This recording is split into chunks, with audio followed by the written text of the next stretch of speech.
Good morning and welcome to the E-class of St. Xavier's High School, Adipur. Today we are going to study Science of Standard 7. Chapter number 1, named Nutrition in Plants. So what are nutrients?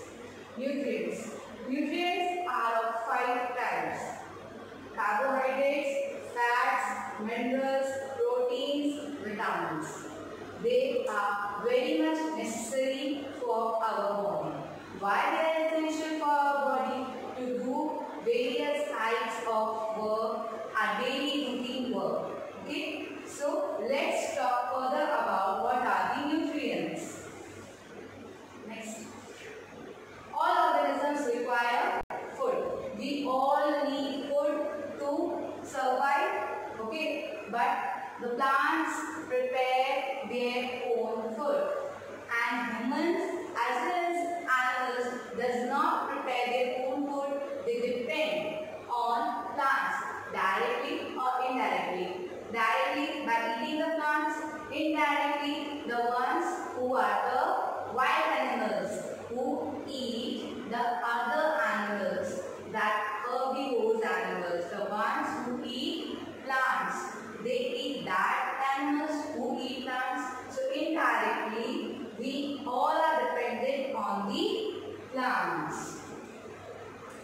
So our first topic of first chapter is mode of nutrition in plants. Plants are the only organism that prepare their food by themselves, but they need some raw material. Okay, so they are water, carbon dioxide, minerals. These raw materials are essential for the photosynthesis process. Let us see now how these nutrients are helpful for every person or a living organism in their daily life. Nutrients help to build their bodies, nutrients help to grow, nutrients help to repair the damaged parts of their bodies. Damaged parts of their body means whenever a person gets hurt, okay, it gets wounded, okay, so it gets healed by the help of the nutrients. The next one, to provide the energy to carry out the life processes. Different kind of life processes are there, in that nutrients are helpful. For example, digestion, respiration, etc. So let us see mode of nutrition. There are two kinds of mode of nutrition: autotrophic and heterotrophic. Let us see what does it mean. Auto means cell. Troph means nourishment.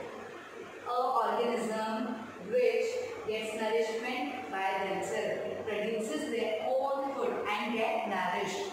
That is example, plants. Now let us talk about the heterotrophic.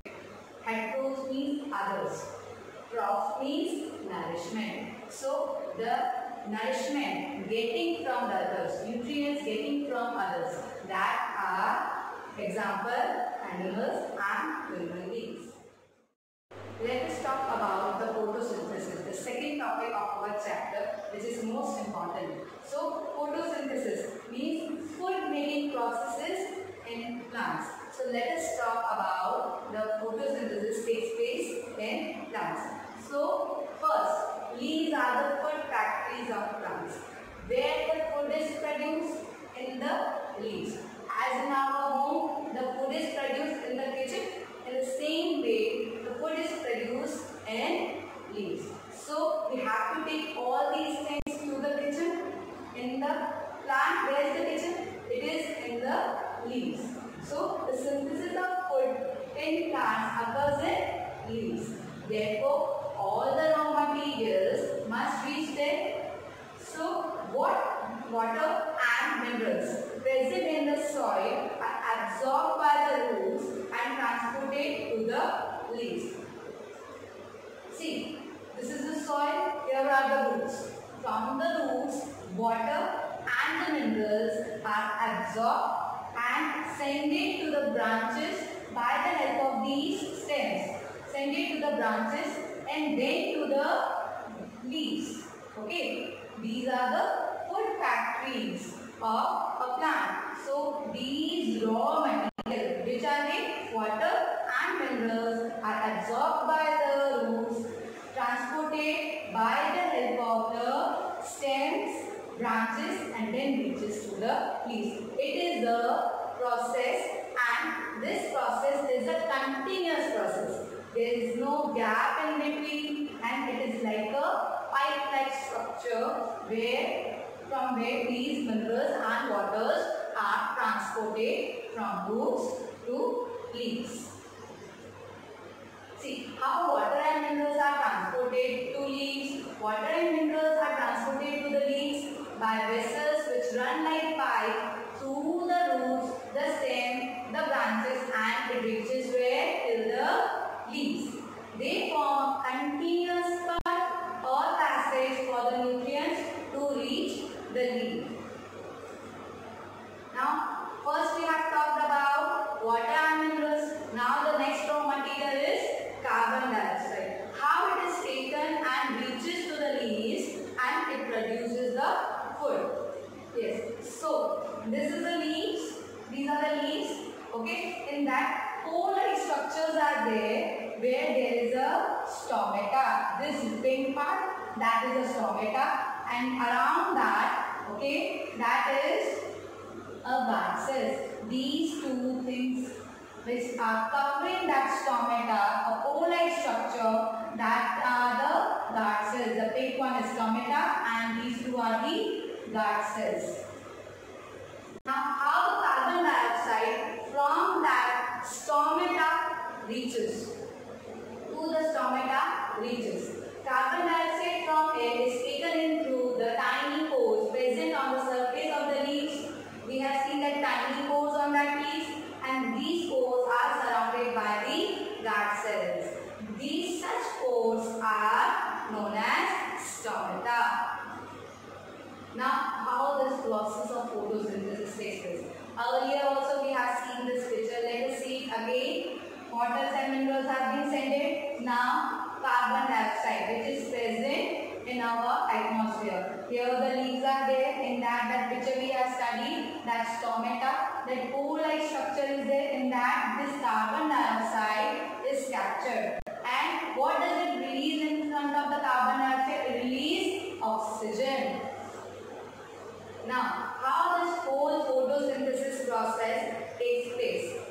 The leaves have a green pigment called chlorophyll. There is a one green pigment called chlorophyll which is present in every green plant. It helps to capture the energy of the sunlight. What does it do? It captures the sunlight. Okay? And this energy is used to prepare food from carbon dioxide and water. The raw materials we have talked about. Since the synthesis of food occurs in the presence of sunlight. Sunlight is the most important thing which is necessary. Without sunlight, photosynthesis process will not occur.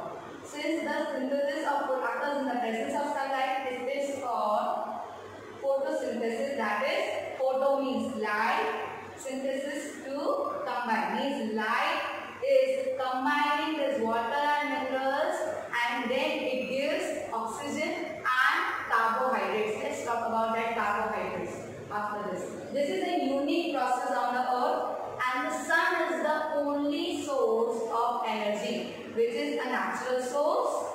The solar energy is captured by the leaf and stored in the plant in the form of food. In our kitchen, we don't prepare all the food now at the moment. In the same way, it is capturing and storing all the food. Thus, sun is the ultimate source of energy for all living organisms. See, now what happens in the photosynthesis process when there is chlorophyll, that is a green pigment present in the leaves.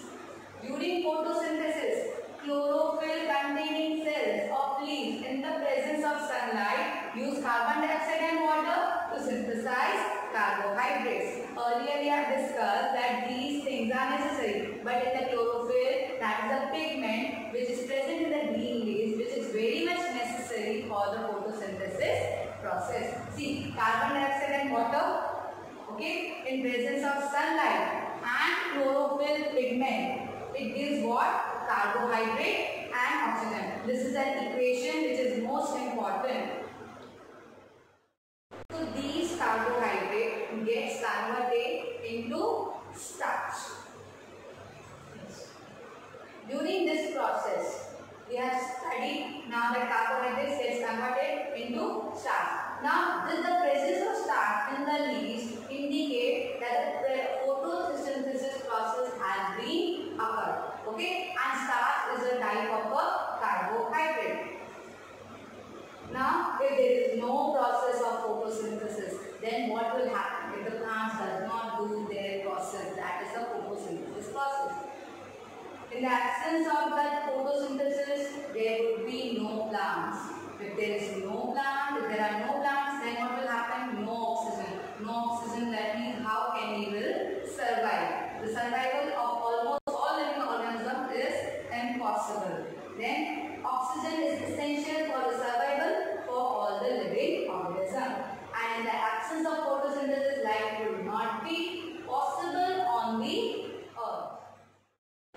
So till now we have studied the whole process of photosynthesis. What is photosynthesis? Okay. So your home assignment is write and learn about photosynthesis with diagram. You have to draw the diagram and explain the process of photosynthesis.